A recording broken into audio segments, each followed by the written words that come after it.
मतलब मेरी तो मैथ फेल हो गई। कितना टर्नओवर चल रहा है यहाँ पे? अपना कितना डेली प्रोडक्शन है दूध का? हमारा जो है 4000 लीटर है जी लगभग। अब मेरे को समझ में आ रहा है कि आप विप्रो छोड़ के इसमें क्यों घुसे। तो यहाँ पे क्या पब्लिक आ सकती है देखने? बिल्कुल, हर कस्टमर का जो है वेलकम है। राम राम भाइयों, क्या हालचाल। तो आज हम आए हैं बिनसर फार्म पे, ये हरियाणा के अंदर है। और इस फार्म की खासियत ये है कि यहाँ पे एक नेक्स्ट लेवल पे डेयरी फार्मिंग हो रही है। डेयरी फार्मिंग के साथ यहाँ पे वर्मी कंपोस्टिंग भी हो रही है। इनके डेयरी फार्म के अंदर जितने भी दूध निकल रहा है उसके ये कई सारे प्रोडक्ट्स भी बना रहे हैं। तो वैल्यू एडिशन भी बहुत ही बढ़िया ढंग से कर रहे हैं ये लोग। और यहाँ की जो मेन मुझे खास चीज लगी वो ये है कि यहाँ पे सारी की सारी टेक्नोलॉजी न्यूजीलैंड से ये लोग इंपोर्ट करे हैं और सब काम ऑटोमेटेड है। तो automated high tech dairy farming पे आपको आज A to Z इन्फॉर्मेशन मिलने वाली है। तो इस वीडियो को आखिर तक जरूर देखना। तो चलते हैं फिर फार्म के अंदर। सबसे पहले आपको मिलवाते हैं दीपक जी से। सर, ऑडियंस के लिए एक बार अपना इंट्रोडक्शन दे दीजिए। मैं दीपक हूँ और मैं जाटी गांव से बिलोंग करता हूँ। हमारा ये डेयरी फार्म है, लगभग 500 के आसपास यहाँ पे हमारे पास गायें हैं। और हमने इसको पूरा एक साइंटिफिक तरीके से इसको हम चला रहे हैं। जैसा चारा, जैसा फीड गाय को चाहिए है, जितनी उसकी एनर्जी रिक्वायरमेंट है उसको हम दे रहे हैं। और एक एंड टू एंड हम एक प्रोजेक्ट पे काम कर रहे हैं। दूध को अच्छे ढंग से बनाने से लेके उसको अच्छे ढंग से प्रोसेस करने से, पैक करने से और डायरेक्ट कंज्यूमर तक देने से हम पूरा हमारा सिस्टम में एक पूरा कंट्रोल है और इंटरनेशनल क्वालिटी स्टैंडर्ड को हम फॉलो करते हैं। जैसा कि हमने आपको बताया था कि ये वाला अपने आप में एक मिसाल या मॉडल फार्म कह सकते हैं। यहाँ की कई USP हैं।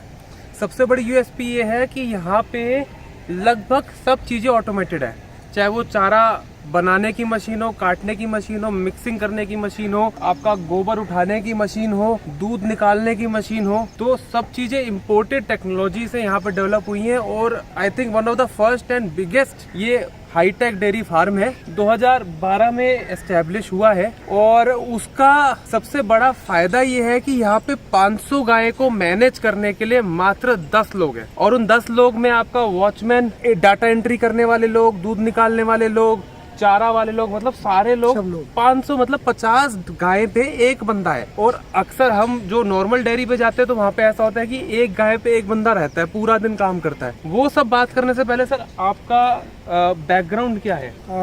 एजुकेशन बैकग्राउंड मेरा ये है कि मैंने बीटेक करी हुई है इंफॉर्मेशन टेक्नोलॉजी में। उसके बाद MBA करी अगेन IT में। और फिर MNC में जॉब करी। विप्रो मेरी लास्ट कंपनी थी। तो अलग अलग बड़े बड़े प्रोजेक्ट्स पे काम करा, अलग अलग स्टेट्स में काम करा, कंट्रीज़ में काम करा। तो उसके बाद ये देखा कि रूरल डेवलपमेंट के क्या तरीके हैं और अपने लोगों को कैसे हम एम्प्लॉयमेंट कर सकते हैं। उसके साथ साथ जो है हम एक अच्छे क्वालिटी प्रोडक्ट हम जो है अपने कस्टमर को कैसे दे सकते हैं। तो हमने ये देखा कि अगर ये सारी चीज़ों को इकट्ठा करा जाए तो डेयरी फार्मिंग एक बहुत अच्छा वेंचर है। अगर उसको ढंग से उसकी सारी बारीकियां समझ के इसको हम जो है करें तो बहुत अच्छा इसको हम लेके जा सकते हैं। तो सर, जैसे आप बता रहे थे 2012 में आप पहली गाय लेके आए, तो स्टार्टिंग से ही हमारा फोकस हाइब्रिड गाय पे था। तो हम गाय नहीं लेके आए, हमने शुरुआत करी बछिया से।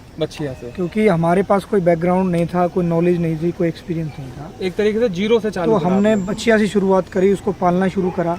देखा कि भाई कर भी नहीं पाएंगे या क्या जो है क्या कर पाएंगे, जरूरत क्या है, रूटीन का डेली है। क्योंकि जैसे ही दूध आता है सारी चीज़ें शुरू हो जाती है। आपको दूध आएगा तो बेचना ही पड़ेगा, जो है उसके अराउंड सारे सिस्टम भी करने पड़ेंगे। तो हमने बछिया से इसकी शुरुआत करी। अच्छा। और वहाँ से हमने समझा कि भाई आपको क्या क्या चीज़ें जो है और करने की ज़रूरत है, क्या क्या चीज़ सावधानी रखने की जरूरत। उनको बड़ा करके फिर हम जो है बाद में जो है दूध वाली गाय लाए। तो आप वैसे बता रहे थे कि 2012 के अंदर आप पहली गाय लाए और 2013-14 से आप फिर सेलिंग में आ गए। तो उस टाइम पे आपकी एवरेज डेली प्रोडक्शन क्या चल रही थी? एक गाय कितना दूध दे रही थी? वो तो एक लगा लीजिए शुरुआत थी और उस टाइम तो कुछ भी नहीं था। एक गाय जो हम शुरू में लाए तो इतनी बढ़िया गाय नहीं मिल पाई, जो कि अक्सर होता है किसी के साथ। नया बंदा तो धोखा है ना। मतलब आप कहाँ से गाय लेने जाते हैं, अच्छी गाय नहीं मिलेंगी और आप जो है किसी और की खराब गाय ले आती है। हाँ, वो क्यों बेचेगा अच्छी गाय? हाँ, तो ये उसमें थोड़ा सा ये रहा कि कुछ खास प्रोडक्शन आ नहीं पाया। जो हमें प्रोडक्टिविटी मिली वो 10-12 लीटर की मिली।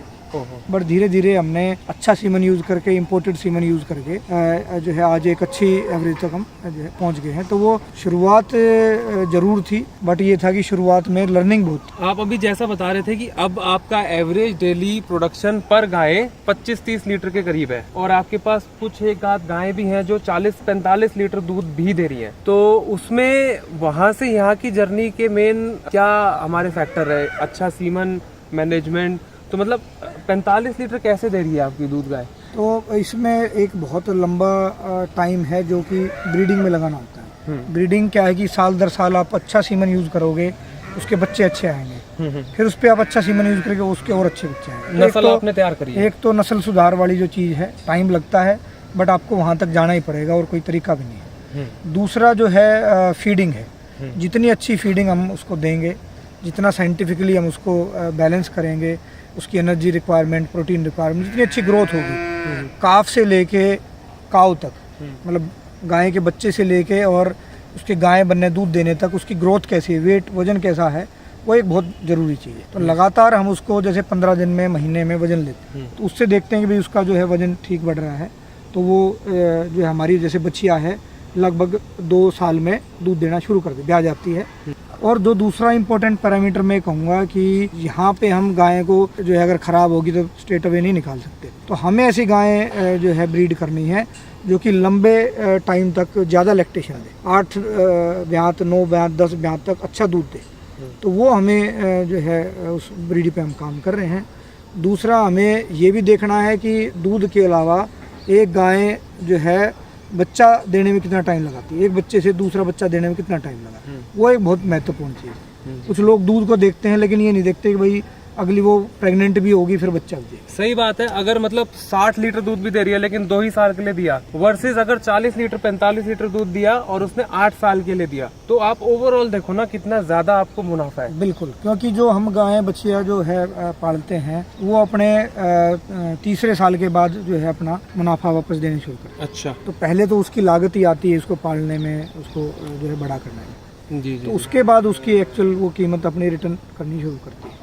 तो इसलिए हमें देखना है कि जो हमारे ब्यात है वो ज़्यादा मिले, और एक ब्यात से दूसरे ब्यात के बीच में अंतर जो है कम से कम। आइडियली हम ये कहते हैं कि 12 से 14 महीने के बीच में एक गाय दोबारा उसको बच्चा दे देना चाहिए। अच्छा। वो दैट उसका जो लैक्टेशन कर्व है दोबारा शुरू हो। आप जैसा कि इसमें बता रहे थे, आपकी ऑन एवरेज 30 लीटर दूध दे रही है और आप इसे 70 रुपये रिटेल में मार्केट कर रहे हैं, आप घरों तक खुद पहुंचा रहे हैं। हालांकि उसमें थोड़ा खर्चा होता है, लेकिन सबसे ज़्यादा इम्पोर्टेंट पॉइंट ये रहता है कि हमारा सारा दूध बिक जाए। तो जो 30 लीटर वाली बात है, इसमें हमने ग्रुप बना रखे हैं। अच्छा। अलग अलग ग्रुप बने हुए हैं, सबकी एवरेज अलग अलग है। अलग 30 से 35 वाली भी हैं, 25 से 30 वाली भी हैं, 20 से 25 वाली, तो अलग अलग शेड हैं उसके जो है ब्यात के हिसाब से कि दूध देते हुए कितने दिन, वो हमने अलग अलग ग्रुप बना रखे हैं। और दूसरा जो आप कह रहे हो कि हम 70 रुपये डायरेक्ट जो है कस्टमर को बेचते हैं, तो मैं ये कहूँगा जो है क्वालिटी को हम डायरेक्ट कस्टमर तक लेके जाते हैं, क्योंकि वो घूम के जाएगा तो वो क्वालिटी जो है डिटोरिएट हो जाती है, वो प्रोसेसर के थ्रू जाएगी। हम तो प्रोडक्शन भी यहीं करते हैं और डायरेक्ट कंज्यूमर को भी इसको देते हैं, सो दैट कंज्यूमर को हमारे अच्छी से अच्छी क्वालिटी टाइम पे मिल पाए। तो आपका जो ये फार्म टू टेबल मॉडल है, इसमें अभी जो हमारा शाम को दूध निकल रहा है, वो कितने घंटे में ग्राहक के या कोई दिल्ली एनसीआर में जो परिवार रह रहा है उसके घर तक पहुंच जाता है? हमारा जो दूध है यहाँ से लगभग 3 बजे फार्म से निकलना शुरू हो जाता है। सुबह तक? अलग अलग, हाँ सुबह अलग अलग रूट बना रखे हैं, और वो रूट के हिसाब से जो हमारा ट्रांसपोर्ट कस्टमर के यहाँ पे चला जाता है। तो उसके लिए आपके पास एक तो आपका 10 लोगों का फार्म का स्टाफ है, उनके ऊपर एक मैनेजर भी है। आपका डिलीवरी का कितना स्टाफ है? सारा इन हाउस है डिलीवरी? तो हमारा उसके बाद जब दूध निकला, उसके बाद हमने उसके साथ के साथ ठंडा कर दिया, सो दैट उसका बैक्टीरिया ना बढ़े और दूध की गुणवत्ता बनी रहे। उसके साथ हमने फिर पास्चराइज कर दिया, पास्चराइज करने के साथ हमने बोटलिंग कर दी। अच्छा। और पाउच कर दिया, तो जिसको जैसी रिक्वायरमेंट है हम उसे हिसाब से तो पाउच में भी और बोतल देते हैं और बोतल में देते हैं। अच्छा। तो पाउच वाला दूध हमारा कितने का है जी? सेम रेट है, क्योंकि मेहनत तो उतनी लगती है, दूध की कीमत उतनी है, पैकेजिंग आप कोई सी भी ले लें। Packaging difference. अगर आप बोतल लेते हैं तो आपको वापस देनी रहती होगी बोतल? रिसाइकलेबल। इसके साथ साथ फिर हम जो है हमारी प्रोसेसिंग यूनिट है, उसमें लगभग 8 से 10 लोग काम करते हैं। प्रोसेसिंग यूनिट में अलग से काम करते हैं? अलग से काम। उनका क्या रोल रहता है? उनका रोल ये रहता है कि जो है रॉ मिल्क से लेके और बॉटल्ड मिल्क, और बाकी जो हम दूध, दही, value addition, value added product बनाते हैं उसमें भी वो लोग काम करते हैं। तो आप कितने टाइप के प्रोडक्ट्स बना रहे हैं? एक हमारे सिंपल अभी दूध से आप लगभग कितने? 15 से 16 प्रोडक्ट हैं। 15-16 प्रोडक्ट हैं। मिल्क जैसे के हम- अलावा हम्म, एक तो मिल्क हो गया बोतल में, पाउच में, उसके अलावा हम दही, मक्खन, घी, बटर मिल्क, बादाम मिल्क, फ्लेवर्ड जो है बटर है इसमें, और 4-5 वैरायटी और हैं जो टाइम टू टाइम हम बनाते रहते हैं। पंजाबी लस्सी है। बादाम का दूध तो हमने आते ही पिया था, हमारा स्वागत उसी से हुआ था और वो पी के मजा आ गया। अगर शॉप खुली होगी तो मैं एक आध बोतल भी लेके भी जाऊंगा। खैर, तो आपके पास ये अभी प्रोसेसिंग यूनिट के अंदर तो 10-12 लोग हैं। डिलीवरी के लिए आपके पास कितनी गाड़ी डिलीवरी है? के लिए हमारे 5-6 रूट डिवाइडेड हैं, अलग अलग गाड़ी तो रूट 5-6 पे गाड़ी जाती है है। आपके पास? और वहाँ पे फिर हमारे पास हब्स हैं। अच्छा, तो हब्स पे हमारा जो है दूध चला फिर जाता है। बाइकों से आगे? वहाँ से फिर हमारी डिलीवरी टीम है जो कि 100 से 150 बाइकर हैं हमारे पास पूरे दिल्ली NCR में। दिल्ली, नोएडा, गुड़गांव में हम डायरेक्ट डिलीवर करते हैं। तो ये 500 में से अभी कितनी गाय हैं जो अभी दूध दे रही हैं? हमारी अभी 200 गाय के आसपास दूध। 200 के करीब गायें दूध दे रही हैं। और सबसे अच्छी बात यह है कि सिर्फ प्रोडक्शन में या प्रोसेसिंग के अंदर ऑटोमेशन नहीं है, इनका लॉजिस्टिक्स, डिलीवरी सिस्टम सब ऑटोमेटेड है। आप सिर्फ ये ऐप डाउनलोड कर सकते हैं। ऐप डाउनलोड करते ही आपको सारी चीजें खुद ब खुद यहाँ पे सब्सक्रिप्शन मॉडल पे चढ़ जाएंगी। आप रोजाना यहाँ पे दूध मंगा सकते हैं, टाइम वाइम आप सेट करके। रोहिणी, दिल्ली NCR में कितने कस्टमर्स हैं आपके अभी? हमारे जो कस्टमर हैं 6,000-7,000 कस्टमर्स हैं, 7,000 और 20,000 से ज़्यादा हमारे पास लिस्टेड कस्टमर हैं। अच्छा, जो कि बीच बीच में किसी को प्रोडक्ट मंगा लिया है, कुछ मंगा लिया, तो जो है काफ़ी लोग हैं जो कि हमारा प्रोडक्ट लेते हैं और उसको अप्रिशिएट भी करते हैं कि भाई डायरेक्ट फार्म फ्रेश मिल्क हमारे पास आ रहा है।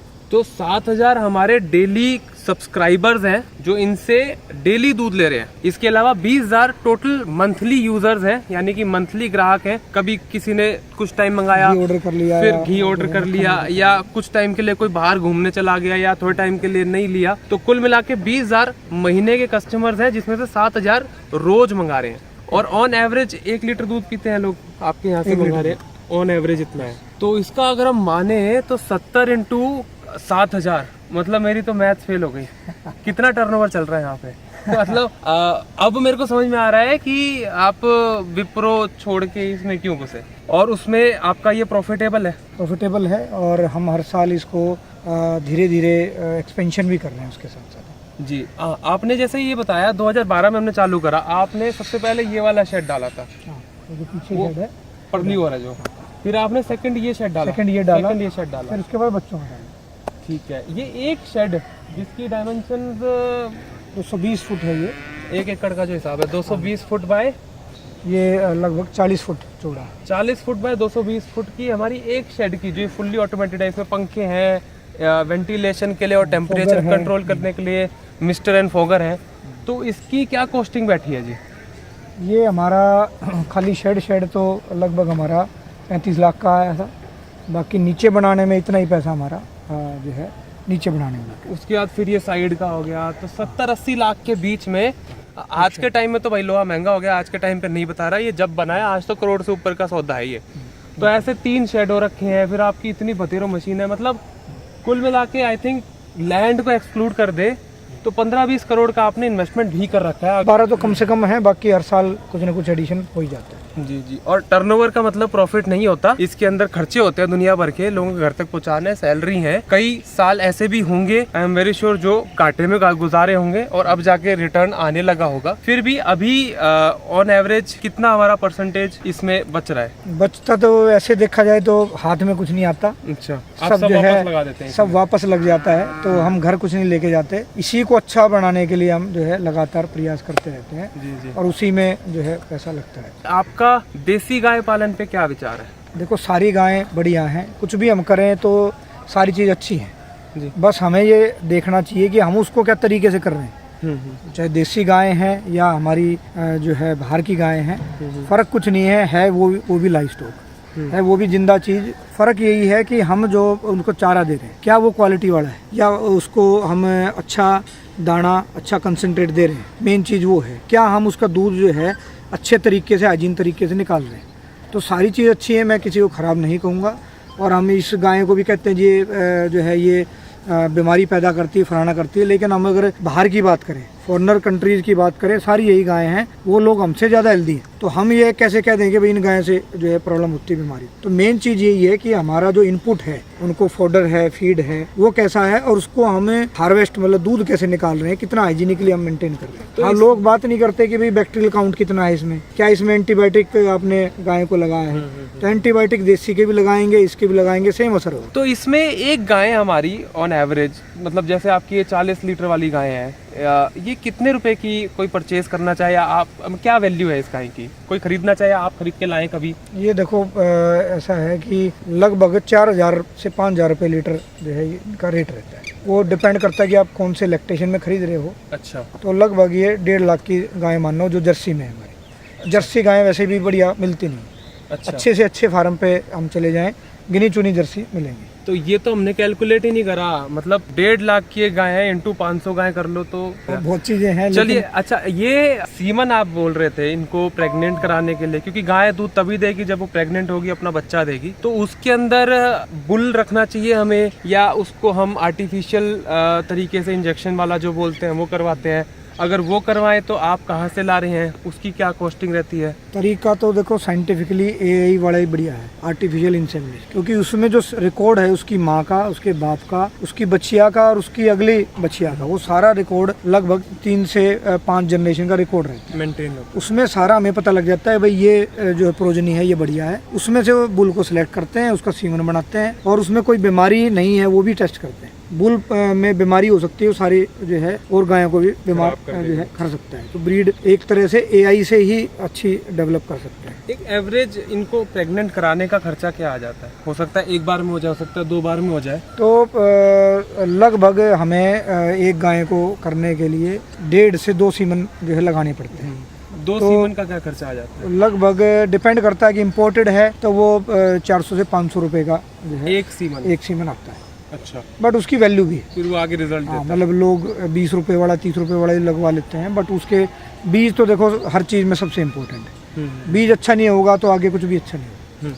तो इसलिए जो है अच्छे से अच्छा सीमन सेलेक्ट करना चाहिए और सारा देख के कि मेरे को कौन सी ब्रीडिंग करनी है, बड़ी गाय बनानी है, छोटी गाय बनानी है, क्रॉस करनी है, वो हमें हमारे हिसाब से एक बार देख लेना चाहिए। तो यहाँ पे आपका जो एक तो दूध बेचने का रिवेन्यू है, इसके अलावा भी कोई और रिवेन्यू है? जैसे हमने देखा था आप वर्मी कंपोस्टिंग कर रहे थे या फिर गाय की सेल करते हैं, और क्या क्या तरीके हैं रिवेन्यू जो कोई किसान इस लेवल पे खेती करे वो एडिशनल रिवेन्यू कर सकता है? एडिशनल रेवेन्यू तो ये पूरा सिस्टम रिसाइकलेबल है। गाय आप अच्छी ब्रीड करके बेच सकते हो, दूध आप अच्छा बना के अच्छे रेट पे बेच सकते हो, अच्छे उसके साथ प्रोडक्ट बना सकते हो, वर्मी कंपोस्ट है वो आप बना सकते हो। पूरा सिस्टम जो है रिसाइकलेबल है, किसी भी कोई भी चीज़ वेस्ट नहीं है। अच्छा, तो ये वर्मी कंपोस्टिंग आप इसी के साथ में कर रहे हैं, ये भी आप ही के ब्रांडिंग से जा रहा है, तो इसकी कैसी सेल चल रही है, इसका क्या? ये धीरे धीरे मैं कहूँगा लोग अवेयर हो रहे हैं जी। होम गार्डन, किचन गार्डन, लोग थोड़ा सा जो है इंटरेस्ट से काम कर रहे हैं उसमें। तो जो लोग ले रहे हैं वो उसकी वैल्यू को जान रहे हैं कि भाई हम ऑर्गेनिक कैसे कर सकते हैं, डायरेक्ट कहीं खेत में से जाके पुरानी खाद कैसे लाएं। तो ये एक बहुत अच्छा तरीका है ऑर्गेनिक वेजिटेबल्स करने का। और आप छोटे पैक्स में 1 किलो के 5 किलो के पैक में आप इजीली इसको जो है अपने होम गार्डन, किचन गार्डन में अपने पौधों में यूज़ कर सकते हैं। जाहिर सी बात है, आपके इतने 20,000 मंथली कस्टमर बेस है, तो उसके अंदर जब आप कोई और प्रोडक्ट इंट्रोड्यूस करते हैं तो उसकी बिकने की भी संभावनाएं ज़्यादा हो जाती हैं। और जो लोग प्योरिटी की तरफ जाते हैं वो अपने घर को साफ़ सुथरा भी रखते हैं, वो अपने घर में कुछ गमले सब्जियां खुद भी उगाते हैं। जो लोग माली रख लेते हैं वो उनसे खाद खरीद लेते हैं, पर इनके कस्टमर जो है वो यहाँ से वर्मी कंपोस्ट भी उठा लेते हैं। और क्योंकि इनका लिटरली वर्मी कंपोस्ट इनका जो है वो 10 मीटर दूर है इनके जो गोबर कलेक्शन साइट है, तो वो बहुत अच्छा मैनेजमेंट है। गाय का ही गोबर है हमारा, कोई मिक्स गोबर नहीं है, पूरा जो है गाय का ही हम जो है वर्मी कंपोस्ट बनाते हैं। हाँ। कहीं से इधर उधर से नहीं कि भी कुछ और ले आए। तो अभी हम डेयरी के जो फार्म है अंदर, उसी के सामने जो रोड है वहाँ पे बाहर ही इन लोगों ने एक बहुत ही बढ़िया दुकान बना रखी है, उसके अंदर हम जा रहे हैं। आप देख सकते हो बहुत बढ़िया से यहाँ पे मिल्क बार कर रखा है। एक तो नॉर्मल दूध बेचने की दुकान होती है कि मिल्क बार करके थोड़ा प्रीमियमनेस आ जाती है। इसके अंदर चलते हैं, अंदर से भी बहुत बढ़िया बनी हुई है और प्रोडक्ट्स भी ट्राई करते हैं कैसे है क्या है। 45 डिग्री में भी अंदर बढ़िया टेम्परेचर मेंटेन कर रखा है, AC वगैरह लगा रखा है। एक बार आपको कैमरा भी घुमा के दिखाएंगे कि दुकान कितने अच्छे से बना रखी है। सबसे पहले तो गर्मी हो रही है, कुछ पी के देखते हैं यहाँ का दूध कैसा है। तो ये आइसक्रीम वगैरह भी अपनी खुद बना रहे हैं। दूध में भी कई सारे फ्लेवर हैं। ये बादाम मिल्क है, बटर मिल्क है और लस्सी वगैरह है, अच्छा, पनीर है, सारे यही बने। हाँ यहाँ पे ही अंदर ही है। पैकेजिंग भी काफ़ी यूनिक है यहाँ पे, पनीर वगैरह मतलब सारी अच्छे से टिन के डब्बों में है। और ये भी दूध की पैकेजिंग भी बहुत अच्छी, कांच की बोतल में है। ढक्कन वक्कन सब प्रीमियम लुक दे रहा है। ये बादाम वाला है, इसको पी के देखते हैं। नहीं, टेस्ट इसका काफी अच्छा है क्योंकि बाहर के बहुत बढ़िया। कस्टमर आए हैं। मतलब ऐसे ही अगर रोड के सामने हो तो दुकान से ही काफ़ी अच्छी यहाँ पे सेल हो जाती है, ऐसे दीदी बता रही है। तो चलते हैं आगे, फिर बॉटलिंग का प्लान देखते हैं। तो हमारा यहाँ से दूध कलेक्ट होके उधर अपना चिलर मशीन में चला गया। चिलर मशीन से हमारा सीधा यहाँ पे आता है ये पैकेजिंग यूनिट पे। यहाँ के लिए हमारे को अलग चप्पलें पहननी पड़ती है और अलग हाइजीन का ख्याल रखा गया है। पूरी यहाँ पे मक्खियाँ ना घुसे उसके लिए पर्दा है, अंदर पूरा एयर कंडीशनिंग है। आज ये फिर दिखाते हैं अच्छे से आपको बॉटलिंग, पैकेजिंग। गर्म करके ठंडा करते हैं इसमें हाँ, जो 16 सेकंड के लिए दूध घूमता है इसमें, बस। और 16 सेकंड में दूध घूमता है, उसमें गर्म भी हो जाता है, उसमें ठंडा भी हो जाता है। अच्छा, तुरंत के तुरंत हाथ के साथ। और ये फिर हमारा PMT टैंक में चला जाता है। PMT टैंक से फिर हम जो है इसको पैकिंग के लिए ले जाते हैं। तो ये हमारा पैस्चराइजेशन वाला यूनिट है। इसमें हाँ, एकदम से गर्म करके ठंडा करते हैं, ठंडे की लाइन। फिर आपका ये क्या TMC यूनिट, PMT टैंक है, मतलब pasteurise milk tank. Pasteurise milk tank. PMT tank के बाद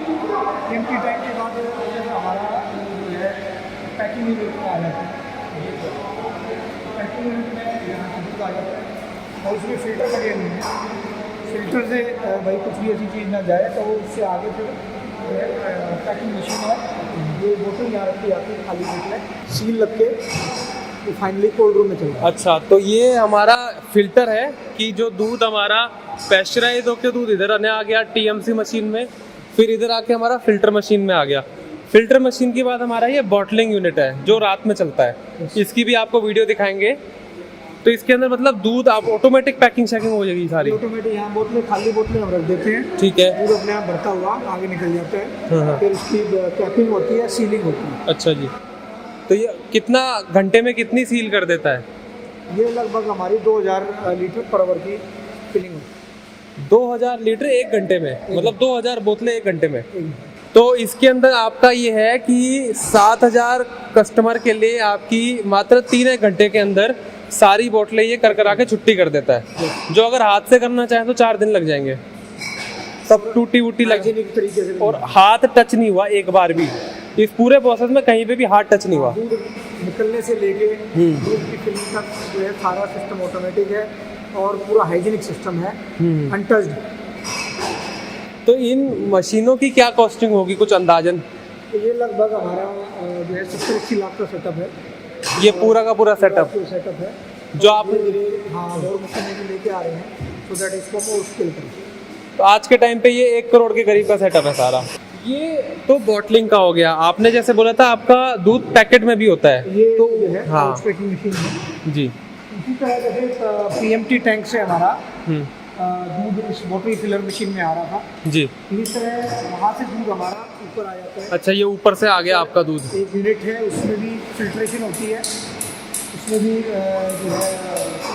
है तो वहाँ से भी फिर हमारा ये जो है पैकेट में आ जाता है। अच्छा जी।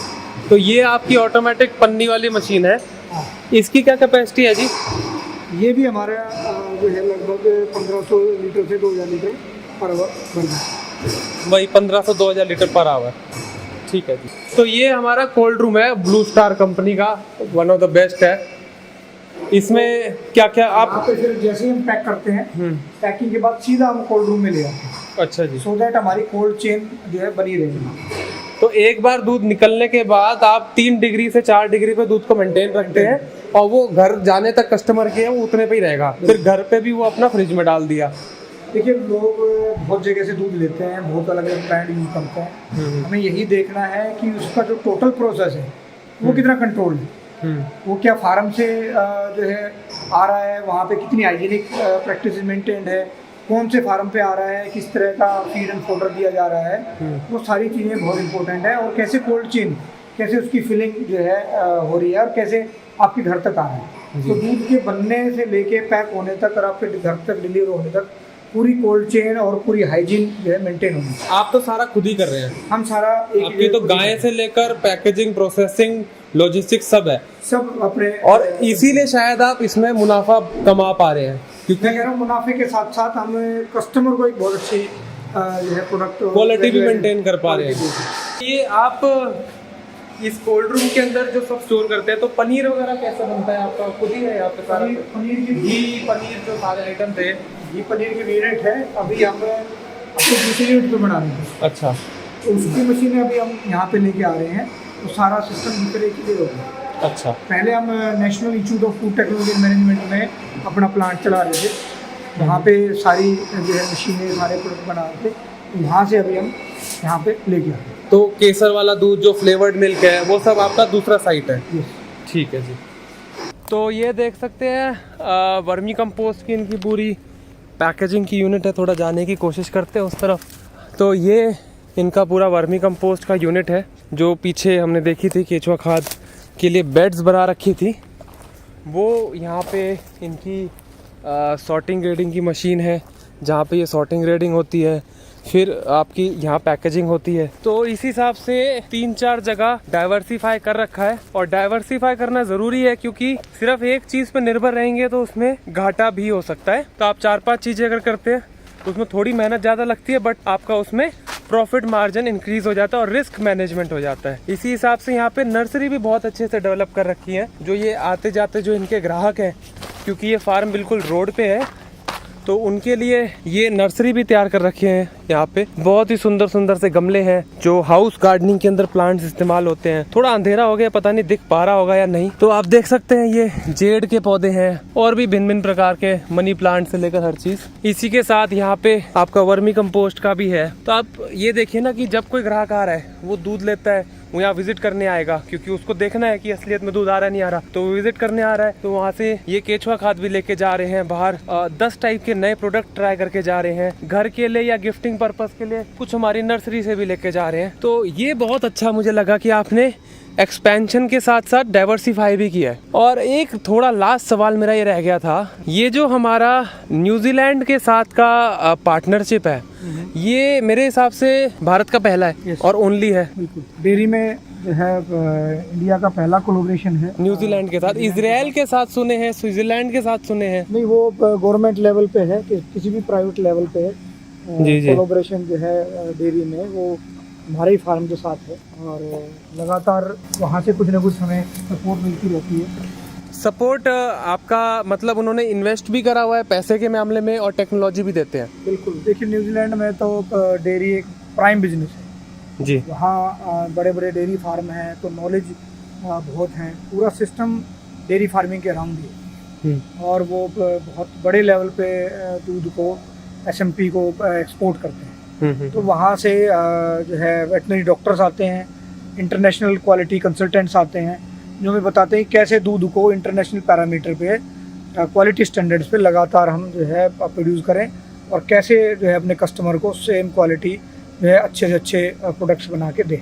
तो ये बाहर के जो विदेशी डॉक्टर आ रहे हैं, ये ज़्यादा महंगे नहीं पड़ते? महंगे से ज़्यादा मैं ये कहूँगा कि उनकी जो वैल्यू है वो हमारा पैसा बहुत बचा देती है। अच्छा। क्योंकि कोई भी ऐसी टेक्निक है, वो हमने एक बार सीखी, टेस्टिंग सीखी, या जो है गायों की जो एनिमल हेल्थ प्रैक्टिसेस है वो सीखी, तो पूरा साल दर साल हमें जो है वैल्यू एड करना। वो 1 टाइम कॉस्ट है, लेकिन उससे जो लर्निंग आती है वो साल दर साल हम उसको यूज़ करते रहते हैं। तो मतलब लिटरली न्यूजीलैंड से आपके जो साइंटिस्ट या डॉक्टर है वो जहाज पकड़ के यहाँ आते हैं?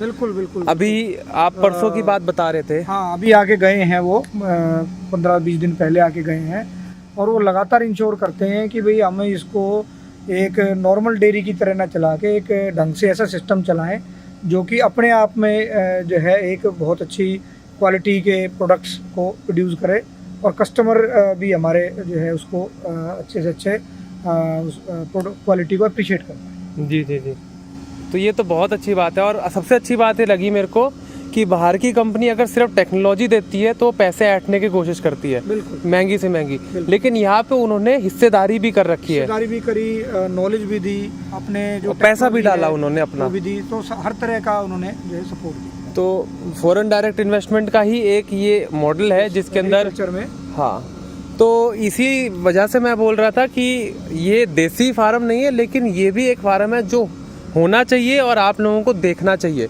बिल्कुल, तो यहाँ पे क्या पब्लिक आ सकती है देखने? बिल्कुल हर कस्टमर का जो है वेलकम है। जी कोई भी आए, किसी को जो है डेयरी शुरू करनी है, किसी को अच्छी गायें जो है अगर देखनी है वो आ सकता है, किसी को नया डेयरी फार्म शुरू करना है वो आ सकता है, किसी को प्रोसेसिंग समझनी है तो वो आ सकता है। तो वो वर्कशॉप हम कर सकते हैं, बट वो ये है कि प्रॉपर कॉल सेंटर में हमारे जो कस्टमर केयर है वहाँ फ़ोन करके आए, अच्छा, so that तो हम एक उसको उस हिसाब से टाइम दे पाए। एक प्रॉपर प्रोसीजर है, उसको फॉलो करके आप यहाँ आ सकते हैं।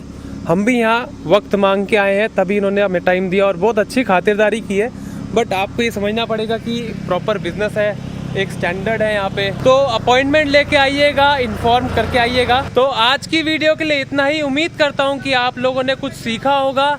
अगर आपको वीडियो पसंद आई है तो लाइक कर दीजिएगा। अगर आप पहली बार हमारे चैनल पे आ रहे हैं तो यार सब्सक्राइब करके और नोटिफिकेशन की घंटी दबा दो, ताकि हम जब भी कोई नई ऐसी वीडियो डालें तो आप तक सबसे पहले पहुंच जाए। आज के लिए इतना ही, जल्दी मिलते हैं अगली वीडियो में। जय हिंद, जय जवान, जय किसान, राम राम।